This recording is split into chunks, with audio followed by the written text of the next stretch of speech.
નમસ્કાર મિત્રો, સ્વાગત છે તમારું આજના નવા વિડીયોની સાથે। તો મિત્રો આજના આ વિડીયોમાં આપણે વાત કરવાના છીએ ઝેટકો 2024ની અંદર જે તેનું ફરીથી જે પેપર લેવાનું હતું તેનું આજે આપણે સોલ્યુશન કરવાના છીએ।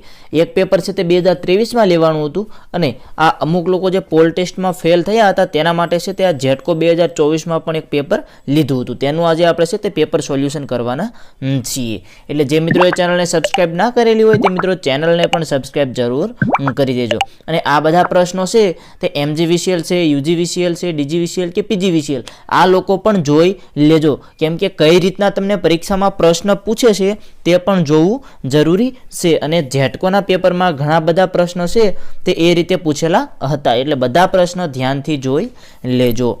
અને મિત્રો આ જે પ્રશ્ન છે તે આપણે પ્રોવિઝનલ આન્સર કે આવી છે તેમાંથી લીધેલા છે, એટલા માટે હજુ તમારે કદાચ અમુક પ્રશ્ન છે તેમાં ચેન્જીસ આવી શકે છે, અમુક પ્રશ્નના જવાબમાં બદલાવ આવી શકે છે, પણ વધારે નહીં આવે, એક બે પ્રશ્નમાં કદાચ વધીને આવી શકે છે, એટલા માટે એ રીતના જોઈ લેજો। તો મિત્રો હવે આપણા પ્રશ્નો સ્ટાર્ટ કરીશું। તો મિત્રો પહેલો પ્રશ્ન હતો ઝેટકો 2024ના પેપરની અંદર, આ આપણું પેપર છે તે ટાઈપ સી છે, સી નંબરનું જે પેપર છે તે આપણું આ પેપર હતું, તેમાં ABCD એવી રીતે 4 વિભાગ આવે છે, તેમાંથી આ સી વિભાગનું પેપર હતું। તો તેમાં પહેલો પ્રશ્ન છે આ સિમ્બોલનો મતલબ શું છે? આ સિમ્બોલનો મતલબ શું છે? તો તેની અંદર આપણો જવાબ હતો ઓપ્શન એ સર્કિટ બ્રેકર। આ સિમ્બોલનો મતલબ છે તે સર્કિટ બ્રેકર છે। તેના પછી આગળનો પ્રશ્ન હતો કે નીચેની સ્વિચનું નામ શું છે? નીચેની સ્વિચનું નામ શું છે? તો તેની અંદર જવાબ હતો option D triple pole single throw switch. આ સ્વિચનું નામ છે triple pole single throw switch. તેના પછી આગળનો પ્રશ્ન હતો આ કયા પ્રકારની પ્રોટેક્શન સ્કીમ છે? તો તેની અંદર આપણો જવાબ હતો ઓપ્શન સી ડિફરન્શિયલ પ્રોટેક્શન। આ છે તે ડિફરન્શિયલ પ્રોટેક્શન સ્કીમ છે। તેના પછી આગળનો પ્રશ્ન હતો કે આ કયા ટાઈપનું ઇન્સ્યુલેટર છે? આ કયા ટાઈપનું ઇન્સ્યુલેટર છે? તો તેની અંદર જવાબ હતો ઓપ્શન એ પિન ટાઈપ ઇન્સ્યુલેટર। આ પિન ટાઈપ ઇન્સ્યુલેટર છે। મિત્રો તમે જોયું હોય તો ઝેટકોના પેપરમાં છે તે આકૃતિ અને સિમ્બોલ ઘણા બધા પૂછેલા છે, અને હવે છે તે આવવાની છે UGVCLની એક્ઝામ, અને UGVCLની એક્ઝામમાં પણ ઘણા બધા સિમ્બોલ પૂછેલા છે। અગાઉની જે પરીક્ષાઓ ગઈ છે તેની અંદર ઘણા બધા સિમ્બોલ પૂછેલા છે, અને આ વખતે પણ તમને ઘણા બધા સિમ્બોલ પૂછવાના છે, એટલે મોસ્ટ ઓફ તમે ટોટલ સિમ્બોલ જોઈને જજો, એક્ઝામ આપવા પહેલાં છે તે બધા સિમ્બોલ જોઈ લેવાના છે, કેમ કે ઝેટકોના 2 પેપર લીધા તેની અંદર ઘણા બધા સિમ્બોલ અને આકૃતિઓ પૂછેલા હતા, એટલે તમે પણ તૈયારી કરીને જજો।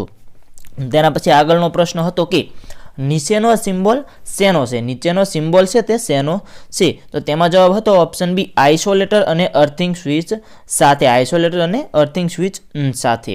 તેના પછી આગળનો પ્રશ્ન હતો કે આ સિમ્બોલ શેનો છે? તો તેની અંદર જવાબ હતો ઓપ્શન બી ફોટો ડાયોડ। આ સિમ્બોલ છે તે ફોટો ડાયોડનો છે। મિત્રો આ બધા પ્રશ્નો છે તે ઝેટકોની જે પ્રોવિઝનલ આન્સર કી છે તેમાંથી લીધેલા છે। તેના પછી આગળનો પ્રશ્ન છે નીચેની આકૃતિ શું બતાવે છે? નીચેની આકૃતિ છે તે શું બતાવે છે? તો તેની અંદર જવાબ આવતો ઓપ્શન એ કેપેસિટર। તેના પછી આગળનો પ્રશ્ન હતો નીચેનું દ્રશ્ય શેનું છે? આ નીચેની જે આકૃતિ છે તે શેની છે? જે ચિત્ર બતાવેલું છે તે શેનું છે? તો તેમાં જવાબ હતો ઓપ્શન બી MCB, કે આ ચિત્ર છે તે MCBનું છે। તેના પછી આગળનો પ્રશ્ન હતો નીચેના કેબલના ચિત્રમાં તીરથી જે એ બતાવેલી વસ્તુ છે તે કઈ છે? આ ચિત્ર તમે જે જોઈ રહ્યા છો તેમાં તીર મારેલું છે ને એ આપેલો છે, તે વસ્તુ કઈ છે? તો તેમાં જવાબ હતો ઓપ્શન ડી આર્મર। તેના પછી આગળનો પ્રશ્ન જોઈએ નીચેના સિમ્બોલનો ઉપયોગ ઇલેક્ટ્રિક ડ્રોઈંગમાં શું દર્શાવે છે? નીચેનો સિમ્બોલ છે તે ઉપયોગ ઇલેક્ટ્રિક ડ્રોઈંગમાં શું દર્શાવે છે? તો તેની અંદર જવાબ હતો option A multi position switch single pole. Multi position switch single pole. તેના પછી આગળનો પ્રશ્ન છે કે નીચેનું ચિત્ર શેનું છે? આ તમે જે ચિત્ર જોઈ રહ્યા છો તે શેનું છે? તો તેની અંદર જવાબ હતો ઓપ્શન સી ઇલેક્ટ્રોમેગ્નેટિક રિલે. મિત્રો ઝેટકોના પેપરમાં તમે જોયું હોય તો તમને આ જ રીતના પ્રશ્ન પૂછેલા હતા. આપણે સેમ ટુ સેમ આ જ રીતે એટલે મૂકેલા છે, કેમ કે અંગ્રેજી વર્ડનો પણ ઉપયોગ કરેલો હતો તે આપણે ટ્રાન્સલેટ કરીને ગુજરાતી નથી કર્યું, પણ તેની અંદર જે રીતે હતું એ જ રીતે મૂકેલું છે, કેમ કે તમને પણ ખબર પડે કે આ રીતના પણ પેપર તેની અંદર આવે છે. અંગ્રેજી શબ્દનો ઘણો બધો ઉપયોગ કરેલો છે. ઇલેક્ટ્રોમેગ્નેટિક રિલે આ તે ધારે તો ગુજરાતીમાં પણ લખી શકે, પણ અંગ્રેજીમાં તે લોકોએ લખેલું છે. તેના પછી આગળનો પ્રશ્ન જોઈએ. પ્રશ્ન છે કે નીચેની આકૃતિમાં અર્થિંગ અવરોધ એટલે કે અર્થિંગ રેઝિસ્ટન્સ માપવાની કઈ રીત બનાવે છે? તો તેની અંદર જવાબ હતો option A fall of potential method. Fall of potential method. તેના પછી આગળનો પ્રશ્ન હતો કે આ કયા પ્રકારની લોજિક ગેટ પ્રમાણે ઇનપુટ VA અને VB ને આપતા આઉટપુટ VC આપશે? તો તેની અંદર જવાબ હતો ઓપ્શન એ એન્ડ. તેના પછી આગળનો પ્રશ્ન હતો કે આ નીચેનું ચિત્ર પાવર ટ્રાન્સફોર્મરમાં વપરાતા કયા ભાગનું ચિત્ર છે? કે આ નીચેનું ચિત્ર પાવર ટ્રાન્સફોર્મરમાં વપરાતા કયા ભાગનું ચિત્ર છે? તો તેની અંદર જવાબ હતો ઓપ્શન બી બુકોલ્ઝ રિલે. આ છે તે બુકોલ્ઝ રિલેનું ચિત્ર છે. તેના પછી આગળનો પ્રશ્ન આ ચિત્રમાં એક્સ માર્ક કરેલી ડીસી મોટરના ભાગને શું કહેવાય છે? આ ચિત્રમાં જ્યાં એક્સ કરેલો છે તે ડીસી મોટરના ભાગને શું કહેવાય છે? તો તેની અંદર આપણો સાચો જવાબ હતો ઓપ્શન ડી કમ્યુટેટર રાઇઝર. તેના પછી આગળનો પ્રશ્ન હતો કે આ કયા પ્રકારની ડીસી મોટર છે? આ છે તે કયા પ્રકારની ડીસી મોટર છે? તો તેની અંદર જવાબ હતો option C DC short shunt compound motor. આ છે તે DC short shunt compound motor હશે. તેના પછી આગળનો પ્રશ્ન જોઈએ. આ કયા પ્રકારનું આર્મેચર વાઇન્ડિંગ છે? આ કયા પ્રકારનું આર્મેચર વાઇન્ડિંગ છે? તો તેની અંદર આપણો જવાબ હતો ઓપ્શન એ પ્રોગ્રેસિવ લેપ વાઇન્ડિંગ. પ્રોગ્રેસિવ લેપ વાઇન્ડિંગ. તેના પછી આગળનો પ્રશ્ન હતો નીચેની આકૃતિમાં ઇન્ડક્શન મોટરની સ્પીડ કંટ્રોલની કઈ પદ્ધતિ છે? નીચેની આકૃતિમાં ઇન્ડક્શન મોટરની સ્પીડ કંટ્રોલની કઈ પદ્ધતિ છે? તો તેની અંદર જવાબ હતો option B cascade operating method. તેના પછી મિત્રો આગળનો પ્રશ્ન હતો કે નીચેના ચિત્રમાં કયા પ્રકારનું મશીન બનાવેલું છે? નીચેના ચિત્રમાં કયા પ્રકારનું મશીન બનાવેલું છે? તો તેની અંદર મિત્રો જવાબ હતો ઓપ્શન ડી રોટરી કન્વર્ટર, કે રોટરી કન્વર્ટર છે તે આ ચિત્રમાં દર્શાવેલું છે. તેના પછી આગળનો પ્રશ્ન હતો કે હાઇડ્રો પાવર સ્ટેશનમાં એક્સ કરેલી વસ્તુને શું કહેવાય છે? આ તમને જે બતાવેલું છે તે હાઇડ્રો પાવર સ્ટેશન છે, તેની અંદર એક્સ માર્ક કરીને જે લાઈન દોરેલી છે તે વસ્તુને શું કહેવાય છે? આવો પ્રશ્ન પૂછેલો હતો. તો તેની અંદર જવાબ હતો ઓપ્શન બી સર્જ ટેન્ક. ઉપર જે ચિત્ર બતાવેલું છે તે સર્જ ટેન્ક છે. તેના પછી આગળનો પ્રશ્ન હતો કે ઇન્ડક્શન મોટરના રોટર પર એક્સ માર્ક કરેલી વસ્તુ કઈ છે? તો તેની અંદર જવાબ હતો ઓપ્શન સી સ્લીપ રિંગ. આજે ઇન્ડક્શન મોટરમાં રોટર પર એક્સ માર્ક કરેલી વસ્તુ છે તેને આપણે સ્લીપ રિંગ કહેવાય છે. તેના પછી આગળનો પ્રશ્ન હતો જ્યારે કોઈ પણ વોલ્ટમીટર અથવા એમીટર એસી રાશિનું રીડિંગ આપે ત્યારે તે કઈ કિંમત હોય છે? તો તેની અંદર જવાબ હતો ઓપ્શન સી આરએમએસ વેલ્યુ. કે જ્યારે કોઈ પણ વોલ્ટમીટર અથવા એમીટર એસી રાશિનું રીડિંગ આપે ત્યારે તે કિંમત છે તે આરએમએસ વેલ્યુ હોય છે. તેના પછી આગળનો પ્રશ્ન હતો 23 નંબરનો પ્રશ્ન કે ફ્યુઝનું જોડાણ ખાલી જગ્યામાં કરવામાં આવે છે. ફ્યુઝનું જોડાણ ખાલી જગ્યામાં કરવામાં આવે છે. તો તેની અંદર સાચો જવાબ હતો લાઈવ વાયરની સિરીઝમાં. લાઈવ વાયરની સિરીઝમાં છે તે ફ્યુઝનું જોડાણ કરવામાં આવે છે. તેના પછી આગળનો પ્રશ્ન હતો કે ELCBનું પૂરું નામ શું છે? ELCBનું પૂરું નામ શું છે? તમે જોયું હોય તો તમને ઘણા બધા ફૂલ ફોર્મ પણ પૂછેલા હતા એક્ઝામની અંદર. તો તેની અંદર જવાબ હતો option A earth leakage circuit breaker. ELCBનું પૂરું નામ થશે અર્થ લીકેજ સર્કિટ બ્રેકર. તેના પછી આગળનો પ્રશ્ન હતો 1 કુલમ પ્રતિ સેકન્ડ એટલે શું? 1 કુલમ પ્રતિ સેકન્ડ એટલે શું? તો તેની અંદર જવાબ હતો ઓપ્શન એ 1 એમ્પિયર.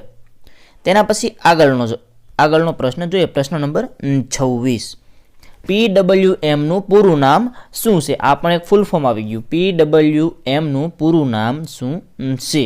તો તેની અંદર આપણો સાચો જવાબ હતો option B pulse width modulation. PWM નું પૂરું નામ છે પલ્સ વિડ્થ મોડ્યુલેશન.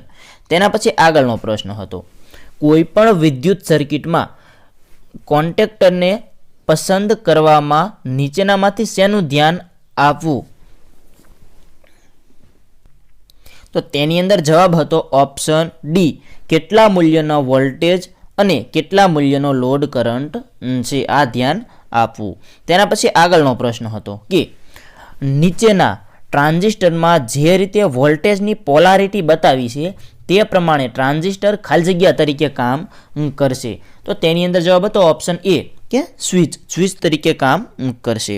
તેના પછી આગળનો પ્રશ્ન હતો કે ડીસી મોટરમાં ઉત્પન્ન થતો ટોર્ક કઈ વસ્તુના સમપ્રમાણમાં હોય છે? ડીસી મોટરમાં ઉત્પન્ન થતો ટોર્ક કઈ વસ્તુના સમપ્રમાણમાં હોય છે? તો તેની અંદર જવાબ હતો ઓપ્શન બી, આર્મેચરમાંથી પસાર થતો વિદ્યુત પ્રવાહ. આર્મેચરમાંથી પસાર થતો વિદ્યુત પ્રવાહ. તેના પછી આગળનો પ્રશ્ન હતો પ્રશ્ન નંબર 30. ટ્રાન્સફોર્મરમાં કયા વાઇન્ડિંગમાં વિદ્યુત પ્રવાહનું મૂલ્ય વધારે હોય છે? ટ્રાન્સફોર્મરમાં કયા વાઇન્ડિંગમાં વિદ્યુત પ્રવાહનું મૂલ્ય વધારે હોય છે? તો તેની અંદર જવાબ હતો ઓપ્શન બી, લો વોલ્ટેજ વાઇન્ડિંગમાં. ટ્રાન્સફોર્મરમાં છે તે લો વોલ્ટેજ વાઇન્ડિંગમાં વિદ્યુત પ્રવાહનું મૂલ્ય વધારે હોય છે. તેના પછી મિત્રો આગળનો પ્રશ્ન હતો પ્રશ્ન નંબર 31. ડીસી મોટરના કયા પ્રકારમાં શરૂઆતનો ટોર્ક વધારે મળે છે? ડીસી મોટરના કયા પ્રકારમાં શરૂઆતનો ટોર્ક છે તે વધારે મળે છે? તો તેની અંદર જવાબ હતો ઓપ્શન એ, સિરીઝ મોટર. ડીસી મોટરમાં છે તે સિરીઝ મોટર છે તેમાં શરૂઆતમાં ટોર્ક છે તે વધારે મળે છે. તેના પછીનો આગળનો પ્રશ્ન હતો 32 નંબરનો પ્રશ્ન કે ઇન્ડક્શન મોટરના સ્ટેટરના કોઈ બે કનેક્શન ઉલટાવવાથી શું થશે? ઇન્ડક્શન મોટરના સ્ટેટરના કોઈ બે કનેક્શનને ઉલટાવી દેવાથી શું થાય છે?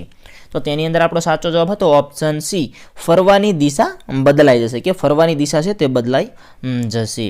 તેના પછી આગળનો પ્રશ્ન જોઈએ, પ્રશ્ન નંબર 33. બે 4 પોલ ઇન્ડક્શન મોટરને આપવામાં આવતા વોલ્ટેજની આવૃત્તિ 50 હર્ટ્ઝ હોય તો તે મોટરની વાસ્તવિક લોડ વગરની સ્પીડ નીચેનામાંથી કઈ હશે? તો તેની અંદર જવાબ હતો ઓપ્શન બી, 1440 RPM. તેના પછીનો આગળનો પ્રશ્ન હતો કે 34 નંબરનો પ્રશ્ન, સ્ટાર પ્રકારના 3-ફેઝ કનેક્શનમાં આ લાઇનમાં વહેતો પ્રવાહ 100 એમ્પિયર હોય તો તેના પેજમાં વહેતો પ્રવાહ કેટલા એમ્પિયર હશે? તો તેની અંદર સાચો જવાબ હતો ઓપ્શન ડી, 100 એમ્પિયર. તેના પછી આગળનો પ્રશ્ન હતો કે જો કોઈ એક એસી સપ્લાય સિગ્નલનો પસાર થવાનો સમય 0.04 મિલીસેકન્ડ હોય તો એસી સપ્લાયની આવૃત્તિ એટલે કે ફ્રીક્વન્સી કેટલી હોય? તો તેની અંદર જવાબ હતો ઓપ્શન બી, 25 kHz. તેના પછીનો આગળનો પ્રશ્ન હતો કે આપણા ઘરના વાયરિંગમાં બધા ઉપકરણને સિરીઝમાં જોડવામાં આવે તો શું થાય? આપણા ઘરના વાયરિંગમાં બધા ઉપકરણને સિરીઝમાં જોડવામાં આવે તો શું થશે? તો તેની અંદર જવાબ હતો ઓપ્શન ડી, ઉપકરણને પૂરતા વોલ્ટેજ મળે નહીં. ઉપકરણને પૂરતા વોલ્ટેજ મળશે નહીં. તેના પછીનો આગળનો પ્રશ્ન હતો કે નીચેનામાંથી કયા ઉપકરણ સબસ્ટેશનમાં સર્કિટ ખોલવા માટે 0 પાવર સ્થિતિમાં ઉપયોગ થાય છે? પ્રશ્ન યાદ રાખજો મિત્રો, ઉપયોગી પ્રશ્ન છે. નીચેનામાંથી કયા ઉપકરણ સબસ્ટેશનમાં સર્કિટ ખોલવા માટે 0 પાવર સ્થિતિમાં ઉપયોગ થાય છે? તો તેની અંદર સાચો જવાબ હતો ઓપ્શન સી, આઇસોલેટર. હવે તેના પછીનો આગળનો પ્રશ્ન હતો કે જ્યારે કોઈ પણ ઉપકરણને તેના રેટિંગ કરતાં વધારે વોલ્ટેજ આપવામાં આવે તો શું થશે? જ્યારે કોઈ ઉપકરણને તેના રેટિંગ કરતાં વધારે વોલ્ટેજ આપવામાં આવે તો શું થશે? તો તેની અંદર જવાબ હતો ઓપ્શન સી, તે ઉપકરણમાંથી વિદ્યુત પ્રવાહમાં વધારો થાય. તે ઉપકરણમાંથી છે તે વિદ્યુત પ્રવાહમાં વધારો થશે. તેના પછી આગળનો પ્રશ્ન જોઈએ કે પ્યોર કેપેસિટરનો પાવર ફેક્ટર કેવો હોય છે? પ્યોર કેપેસિટરનો પાવર ફેક્ટર કેવો હોય છે? આવો પણ પ્રશ્ન પૂછેલો હતો. તો તેની અંદર જવાબ હતો કે ઓપ્શન ડી, 90 અંશ લીડિંગ. ઓપ્શન ડી, 90 અંશ લીડિંગ. તેના પછીનો આગળનો પ્રશ્ન હતો પ્રશ્ન નંબર 40. જ્યારે 3 અવરોધને સમાંતર જોડવામાં આવે તો દરેક અવરોધ માટે નીચેનામાંથી શું એક સરખું હશે? તો તેની અંદર જવાબ હતો ઓપ્શન ડી, વોલ્ટેજ. જ્યારે 3 અવરોધને સમાંતર જોડવામાં આવે તો દરેક અવરોધ માટે છે તે વોલ્ટેજ સરખા હશે. તેના પછી આગળનો પ્રશ્ન હતો કે જો એક સર્કિટમાં R ઓહમના 0.2 અવરોધને સમાંતર જોડવામાં આવે અને તેની સાથે R ઓહમના અવરોધ સિરીઝમાં જોડવામાં આવે તો સર્કિટના કુલ અવરોધનું મૂલ્ય કેટલું થશે? તો તેની અંદર જવાબ હતો ઓપ્શન એ 1.5 અંશ R ઓહમ.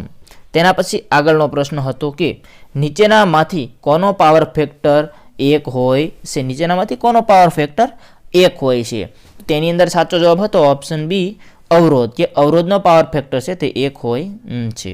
તેના પછીનો આગળનો પ્રશ્ન હતો કે ડાયોડને કઈ રીતે સર્કિટમાં જોડવામાં આવે તો ઓછો અવરોધ ઉત્પન્ન કરે? ડાયોડને કઈ રીતે સર્કિટમાં જોડવામાં આવે તો ઓછો અવરોધ ઉત્પન્ન કરે છે? તો તેની અંદર જવાબ હતો ઓપ્શન સી એનોડ ઘન એટલે કે પોઝિટિવ અને કેથોડ ઋણ એટલે કે નેગેટિવ સાથે જોડવું જોઈએ. પોઝિટિવ એનોડ ઘન અને કેથોડ ઋણ નેગેટિવ સાથે જોડવું જોઈએ. આ છે તે સાચો જવાબ હતો.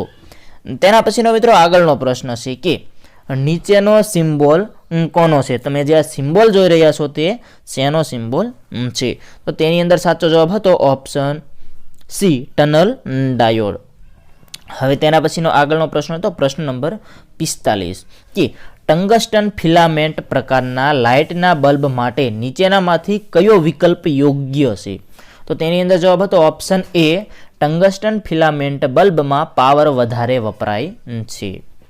તેના પછી આગળનો પ્રશ્ન હતો પ્રશ્ન નંબર 46 ઇન્ડક્ટરને જો બમણી આવૃત્તિનો વોલ્ટેજ આપવામાં આવે તો ઇન્ડક્ટિવ રિએક્ટન્સ તેના મૂળભૂત મૂલ્ય કરતાં કેટલો થાય? તો તેની અંદર જવાબ હતો ઓપ્શન સી મૂલ્ય ડબલ થાય છે. ઇન્ડક્ટરને જો બમણી આવૃત્તિનો વોલ્ટેજ આપવામાં આવે તો ઇન્ડક્ટિવ રિએક્ટન્સ છે તેના મૂળભૂત મૂલ્ય કરતાં છે તે બમણો થાય છે. મિત્રો બધા પ્રશ્ન ધ્યાનથી જોઈ લેજો UGVCL વાળા, કેમ કે ખાસ તે લોકોને હવે 4 તારીખે છે તે એક્ઝામ આવવાની છે. 4/2/2024 રોજ તે લોકોને એક્ઝામ છે, એટલે તે લોકો પણ તૈયારી ચાલુ કરી દેજો, કેમ કે આ બધા પ્રશ્ન પણ તમારા માટે ઉપયોગી છે. અને એકવાર તમે બધા પેપર સોલ્યુશન જોઈ લેજો. એવું નહીં કે તમારે ખાલી UGVCLના જ પેપર જોવાના છે, બીજા પણ જેટકો છે, PGVCL છે, MGVCL છે, એ બધા પેપર પણ જોઈ લેજો, કેમ કે તેની અંદર કેવા કેવા પ્રશ્ન પૂછે છે તે પણ તમારે ધ્યાનમાં રાખવા જોઈએ. એટલા માટે બધા પેપર સોલ્યુશન એકવાર ફરજિયાત જોઈ લેજો. આપણે પેપર સોલ્યુશન છે તે બધા મૂકેલા જ છે એપ્લિકેશનની અંદર, ત્યાંથી પણ તમે જોઈ શકો છો. ત્યારબાદ આગળનો પ્રશ્ન છે મિત્રો કે સબસ્ટેશનમાં અર્થિંગ અવરોધનું કયું મૂલ્ય યોગ્ય ગણાય છે? સબસ્ટેશનમાં અર્થિંગ અવરોધનું કયું મૂલ્ય છે તે યોગ્ય ગણાય છે? તો તેની અંદર જવાબ છે ઓપ્શન ડી 1 ઓહમ. સબસ્ટેશનમાં અર્થિંગ અવરોધનું મૂલ્ય છે તે 1 ઓહમ યોગ્ય ગણાય છે. તેના પછીનો આગળનો પ્રશ્ન હતો કે કેબલમાં ઉપયોગ થતા અવાહકનો અવરોધ કઈ રેન્જમાં હોય છે? કેબલમાં ઉપયોગ થતા અવાહકનો અવરોધ કઈ રેન્જમાં હોય છે? તો તેની અંદર જવાબ છે ઓપ્શન સી મેગા ઓહમમાં, કે મેગા ઓહમમાં. તેના પછી આગળનો પ્રશ્ન જોઈએ. ટ્રાન્સમિશન લાઇનમાં વિદ્યુત પ્રવાહના વહન માટે કયો વાહક વપરાય છે? ટ્રાન્સમિશન લાઇનમાં વિદ્યુત પ્રવાહના વહન માટે કયો વાહક વપરાય છે? તો તેની અંદર સાચો જવાબ આવશે option C ACSR wire. Transmission લાઇનમાં વિદ્યુત પ્રવાહના વહન માટે છે તે ACSR વાયર વપરાય છે. તેના પછી આગળનો પ્રશ્ન કે ઝેનર ડાયોડને જ્યારે વોલ્ટેજ રેગ્યુલેટર તરીકે ઉપયોગ કરવામાં આવે તો તેને મુખ્યત્વે કઈ દિશામાં જોડવામાં આવે છે? તો તેની અંદર જવાબ આવશે option C reverse bias. Zener ડાયોડને જ્યારે વોલ્ટેજ રેગ્યુલેટર તરીકે ઉપયોગ કરવામાં આવે છે તો તેને મુખ્યત્વે છે તે રિવર્સ બાયસ તરીકે જોડવામાં આવે છે. તેના પછીનો આગળનો પ્રશ્ન હતો ઇન્ડક્શન મોટરમાં ફરતા ચુંબકીય ક્ષેત્રની ગતિ શેના સમપ્રમાણમાં અને શેના વ્યસ્ત પ્રમાણમાં હોય છે? તો તેની અંદર જવાબ હતો ઓપ્શન સી આવૃત્તિના સમપ્રમાણમાં અને ચુંબકીય ધ્રુવના વ્યસ્ત પ્રમાણમાં હોય છે. તેના પછી આગળનો પ્રશ્ન હતો કે ટ્રી પદ્ધતિથી કરેલું વાયરિંગ કઈ જગ્યાએ સૌથી વધુ યોગ્ય છે? તો તેની અંદર મિત્રો સાચો જવાબ હતો option B godown wiring. Tree પદ્ધતિથી કરેલું વાયરિંગ છે તે ગોડાઉન વાયરિંગમાં વધુ યોગ્ય ગણાય છે. તેના પછી આગળનો પ્રશ્ન નંબર 53 વિદ્યુત વાહકની લંબાઈ બમણી કરવામાં આવે તો તેના અવરોધમાં શું ફેરફાર થાય છે? વિદ્યુત વાહકની લંબાઈ બમણી કરવામાં આવે તો તેના અવરોધમાં શું ફેરફાર થાય છે? તેની અંદર જવાબ હતો ઓપ્શન સી વિદ્યુત વાહકનો અવરોધ બમણો થાય છે. તેના પછી 54 નંબરનો પ્રશ્ન જોઈએ કે નીચેનામાંથી કયો વિદ્યુતનો અર્ધવાહક છે? નીચેનામાંથી કયો વિદ્યુતનો અર્ધવાહક છે? તો તેની અંદર જવાબ હતો ઓપ્શન ડી સિલિકોન. તેના પછી આગળનો પ્રશ્ન જોઈએ 55 નંબરનો પ્રશ્ન છે આ સિમ્બોલ કયા પ્રકારની મોટરનો છે? આજે તમે સિમ્બોલ જોઈ રહ્યા છો તે કયા પ્રકારની મોટરનો છે? તો તેની અંદર સાચો જવાબ આવશે option C DC shunt motor. આ રીતના પણ મિત્રો તમને એક્ઝામની અંદર પ્રશ્ન પૂછી લેશે એટલે બધા ધ્યાનથી જોઈ લેજો. આવી રીતે મોટર ગમે તે પૂછી લેશે, ગમે તે સિમ્બોલ, અને પછી આ રીતના પ્રશ્ન હોય છે એટલે આવા પ્રશ્નો પણ તમારે જોવાના છે. ડીસી શન્ટ મોટરનો સિમ્બોલ છે. તેના પછી આગળનો પ્રશ્ન જોઈએ કે શુદ્ધ અર્ધવાહકમાં જો ટ્રાયવેલેન્ટ અશુદ્ધિ ઉમેરવામાં આવે તો કયા પ્રકારનો અર્ધવાહક તૈયાર થશે? તો તેની અંદર આપણો સાચો જવાબ આવશે ઓપ્શન એ પી ટાઈપ અર્ધવાહક બને છે. તેના પછી આગળનો પ્રશ્ન જોઈએ કે હાફ વેવ રેક્ટિફાયરની કાર્યક્ષમતા કેટલી હોય છે? હાફ વેવ રેક્ટિફાયરની કાર્યક્ષમતા કેટલી હોય છે? તો તેની અંદર જવાબ આવશે ઓપ્શન ડી 40.6%. હાફ વેવ રેક્ટિફાયરની કાર્યક્ષમતા છે તે 40.6% હોય છે. તેના પછીનો આગળનો પ્રશ્ન 58 નંબરનો પ્રશ્ન જોઈએ નીચેનામાંથી કયા રેક્ટિફાયરમાં આઉટપુટ સારી ગુણવત્તા હોય છે? તો તેની અંદર જવાબ હતો option D 3 phase full wave rectifier.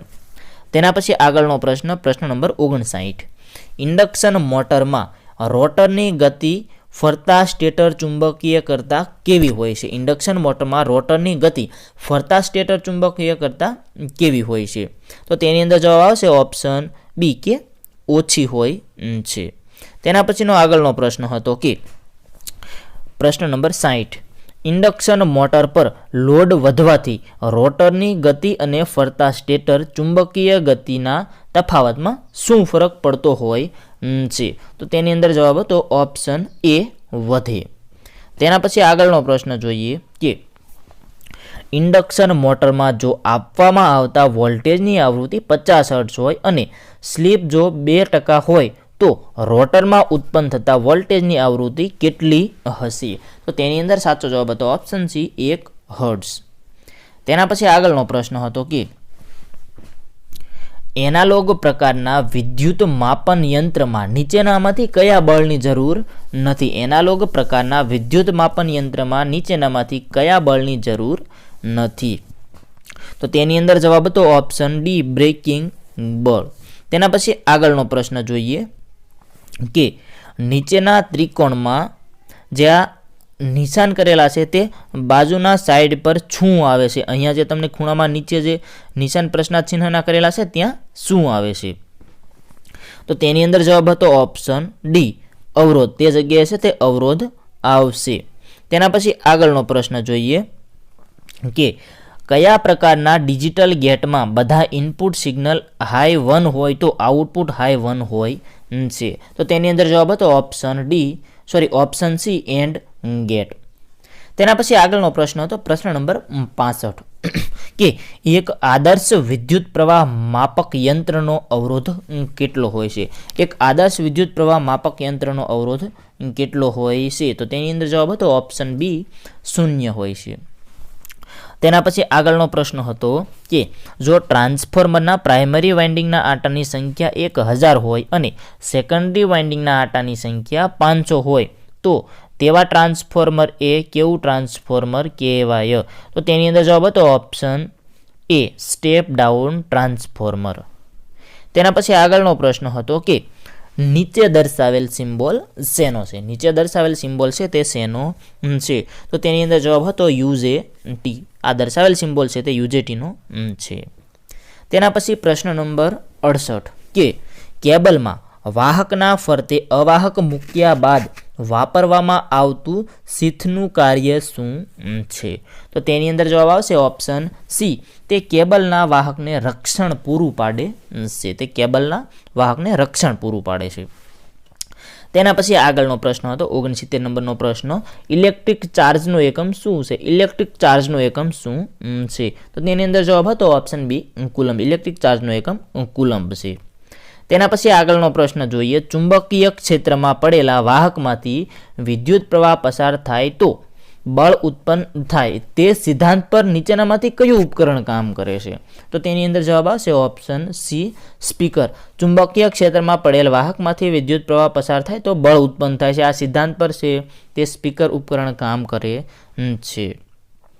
તેના પછી આગળનો પ્રશ્ન જોઈએ, 71 નંબરનો પ્રશ્ન કે ધાતુની સપાટી પર લાગતો કાટ અટકાવવા માટે કઈ પદ્ધતિનો ઉપયોગ થાય છે? ધાતુની સપાટી પર લાગતા કાટ અટકાવવા માટે કઈ પદ્ધતિનો ઉપયોગ થાય છે? તો તેની અંદર જવાબ આવતો ઓપ્શન એ, કેથોડિક પ્રોટેક્શન. તેના પછી આગળનો પ્રશ્ન હતો 72 નંબરનો પ્રશ્ન હતો કે 20 વોલ્ટની બેટરી સાથે 0.4 અવરોધને સમાંતર જોડવામાં આવે અને જો બેટરીમાંથી 2 એમ્પિયર વિદ્યુત પ્રવાહ પસાર થાય તો એક અવરોધનું મૂલ્ય શું હશે? તો તેની અંદર જવાબ હતો ઓપ્શન બી, 40 ઓહમ. તેના પછી મિત્રો આગળનો પ્રશ્ન જોઈએ કે જો 75 ઓહમ, 100 ઓહમ, 200 ઓહમ, 500 ઓહમના અવરોધને સમાંતરમાં જોડી જો વિદ્યુત સપ્લાય આપવામાં આવે તો ઉપરના 4 અવરોધમાંથી કયા અવરોધમાં મહત્તમ વિદ્યુત પ્રવાહ પસાર થાય? તો તેની અંદર જવાબ આવશે ઓપ્શન ડી, 75 ઓહમ. તેના પછી આગળનો પ્રશ્ન હતો કે જો 2 હેનરી, 4 હેનરી, 5 હેનરી કે 10 હેનરીના ઇન્ડક્ટરને સમાંતર જોડવામાં આવે અને તેમના વચ્ચે મ્યુચ્યુઅલ ઇન્ડક્શન ન હોય તો કુલ ઇન્ડક્શનનું મૂલ્ય શું થશે? તો તેની અંદર જવાબ હતો ઓપ્શન સી, 1.05 હેનરી. તેના પછી આગળનો પ્રશ્ન હતો, આ હતો પેપરનો લાસ્ટ પ્રશ્ન કે નીચેનો વોલ્ટેજ અને વિદ્યુત પ્રવાહનો સિગ્નલ કઈ સર્કિટ બતાવે છે? આ નીચેની જે સર્કિટ છે તે વોલ્ટેજ અને વિદ્યુત પ્રવાહના સિગ્નલમાં શું બતાવે છે? તો તેની અંદર જવાબ હતો ઓપ્શન એ, શુદ્ધ ઇન્ડક્ટર સર્કિટ. આ છે તે શુદ્ધ ઇન્ડક્ટર સર્કિટ દર્શાવે છે. આ જવાબ છે તે સાચો હતો. અને આ બધા આપણે જે જવાબ જોયા તે ઝેટકો દ્વારા ઓફિશિયલ જે તેની પ્રોવિઝનલ આન્સર કી છે તેમાંથી જવાબ લીધેલા હતા. એટલે અમુક પ્રશ્નમાં હજુ કદાચ બદલાવ આવી શકે છે. આપણે ત્યારે ફરીથી છે તે રિવિઝન એકવાર કરી લઈશું. તો આ હતું મિત્રો આપણું 2024નું પેપર સોલ્યુશન. એટલે આ પેપર સોલ્યુશન છે તેને પણ તમારે ધ્યાનમાં રાખીને ચાલવાનું છે. UGVCL વાળા પણ આ પેપર સોલ્યુશન જોઈ શકે છે, કેમ કે તે લોકોને પણ હવે પરીક્ષા આવવાની છે. એટલે હવે તે લોકો પણ તૈયારી ચાલુ કરી દેજો, કેમ કે 4/2/2024ના રોજ તે લોકોને પણ એક્ઝામ હશે. એટલા માટે તમારે જો એપ્લિકેશનની અંદરથી કોર્સ લેવો હોય તો પણ તમને મળી જશે. બધા કોર્સ આપણે મૂકેલા છે. ઝેટકો, UGVCL, DGVCL, MGVCL કે ઝેટકો ગમે તે આપણે તમને અંદરથી મળી જશે. તો મિત્રો આજનો આ વિડીયો પસંદ આવ્યો તો લાઇક કરજો, અને જે મિત્રોએ ચેનલને સબસ્ક્રાઇબ નથી કરેલી તે મિત્રો ચેનલને પણ સબસ્ક્રાઇબ કરી દેજો. આપણા ડિસ્ક્રિપ્શનમાં આપણે બધી જ લિંકો આપેલી છે, ત્યાંથી તમે ગમે તે વસ્તુમાં આપણી જોઈન થઈ શકશો. ધન્યવાદ.